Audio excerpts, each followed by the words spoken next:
कक्षा 10 लेसन 4 प्रतिरक्षा व रक्त समूह। अब हम करेंगे प्रतिजन।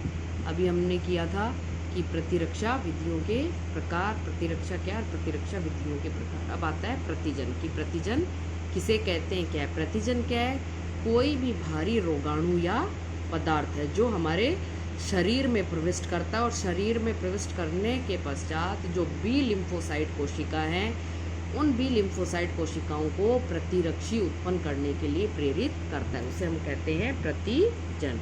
इस प्रतिजन का जो आणविक भार होता है वो लगभग 6000 डाल्टन अथवा उससे ज़्यादा होता है। और ये जो प्रतिजन है, एंटीजन है, ये विभिन्न रासायनिक संगठनों से मिलकर बना विभिन्न रासायनिक संगठनों का हो सकता है, जैसे प्रोटीन हो सकता है, पॉलीसैकेराइड हो सकता है, लिपिड या न्यूक्लिक अम्ल का हो जाता है। शरीर में प्रविष्ट होने के पश्चात जो प्रतिजन होता है वो सबसे पहले उसका सामना जो होता है स्वाभाविक प्रतिरक्षी विधियों से होता है। और जब स्वाभाविक प्रतिरक्षा विधियाँ इस प्रतिजन को, इस बाहरी रोगाणु को नष्ट करने में सक्षम नहीं होती तो ये विशिष्ट प्रतिजन जो प्रतिरक्षा है, जो विशिष्ट प्रतिरक्षा विधि है उसको सक्रिय करता है और जो विशिष्ट प्रतिरक्षा है उत्पन्न होती है और वो इस विशिष्ट रोगाणु को नष्ट करने में सक्षम होती है। जो प्रतिजन होता है वो प्रतिजन का संपूर्ण अणु होता है, वो प्रतिरक्षी से प्रतिक्रिया नहीं करता है, बल्कि उसके कुछ विशिष्ट अंश ही होते हैं जो प्रतिरक्षी से क्रिया करते हैं, जिसे हम क्या कहते हैं, एंटीजन निर्धारक। तो एंटीजन निर्धारक वो प्रतिजन के वो अंश हैं जो प्रतिरक्षी से क्रिया करते हैं।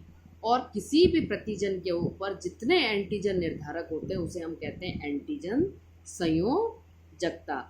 कि यदि किसी के मान लो प्रोटीन प्रतिजन है और प्रोटीन प्रतिजन के ऊपर अगर 8-10 एंटीजन निर्धारक है तो उसकी एंटीजन संयोजकता हो जाएगी 8 या 10। अधिकांशतः जो जीवाणु होते हैं उनमें एंटीजन संयोजकता 100 या 100 से अधिक हो सकती है। अब ये जो प्रतिजन होता है उस प्रतिजन के विनाश की क्रियाविधि किस तरह होती है कि रोगाणु हमारे शरीर में प्रवेश कर गया, उसके पश्चात उसका विनाश कैसे होता है, किस तरह से वो कार्य करता है। तो इसके विनाश की प्रक्रिया 4 चरणों में पूर्ण होती है। पहले चरण के अंतर्गत अंतर्निहित प्रतिजन या बाह्य प्रतिजन में विभेद किया जाता है कि जो एंटीजन है, जो रोगाणु हमारे शरीर के अंदर प्रवेश किया है, उस रोगाणु के अंदर विभेद किया जाता है कि वो अंतर्निहित है या बाह्य प्रतिजन है।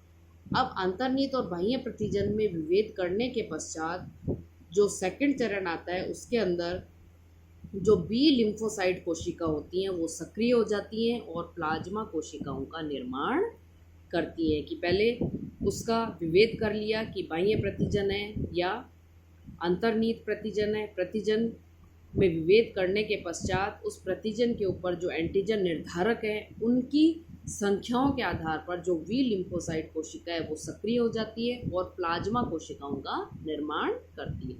थर्ड चरण के अंदर जो प्लाज्मा कोशिकाएं होती हैं वो विशिष्ट प्रतिरक्षियों का निर्माण करती हैं। कि जो सामान्य प्रतिरक्षा होती है जब उनमें सक्षम उन एंटीजन को नष्ट करने में अक्षम हो जाती है तो विशिष्ट जो प्रतिरक्षा होती है उसकी प्रतिजन से क्रिया होती है और वही उसका विनाश करता है। तो प्लाज्मा कोशिकाएं होती हैं उस प्रतिजन को नष्ट करने के लिए विशिष्ट प्रतिरक्षियों का निर्माण करती हैं। चौथे चरण में जो विशिष्ट प्रतिरक्षा होता है वो एंटीजन निर्धारक जो होते हैं उनसे क्रिया करके प्रतिजन का विनाश कर देते हैं, उस रोगाणुओं को नष्ट कर देते हैं।